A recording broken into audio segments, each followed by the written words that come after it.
ఆకు ఒక్కతో నువ్వొకటంటే పోక చెక్కతో నేరెండంటే అన్న చందంగానే ఉంటుంది విదేశాంగ విధానం, రక్షణ విధానం అన్నటువంటి. భారతదేశాన్ని ఇబ్బంది పెట్టాలని పాకిస్తాన్ అనుకుంది. అందుకోసం అని చెప్పేసి కాశ్మీర్ అంశాన్ని రైజ్ చేస్తున్నది. కాశ్మీర్ అంశంలో రైజ్ చేస్తూ ఉండడం వల్ల పాక్ ఆక్యుపైడ్ కాశ్మీర్ విషయం మీద నుంచి చర్చను డైవర్ట్ చేయాలని చూస్తుంది.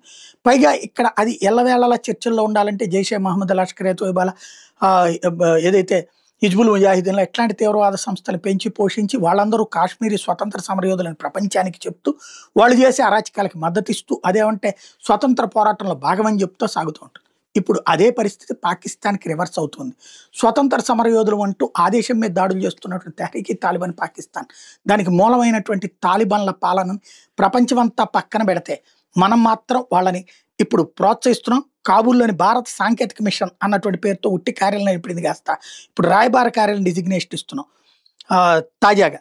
తద్వారా తాలిబాన్ ప్రభుత్వాన్ని అధికారికంగా గుర్తించలేదు, కానీ గుర్తించినట్టు అవుతుంది. ఇప్పుడు ఈ ఇంపాక్ట్ ఏంటి? తాలిబాన్లో పక్కన అక్కడ ఉన్నటువంటి రేర్ ఎర్త్ మినరల్స్ మనకి ఇస్తామంటున్నారు. పాకిస్తాన్ హోప్ని అడ్డుకునే ప్రయత్నం చేస్తున్నారు.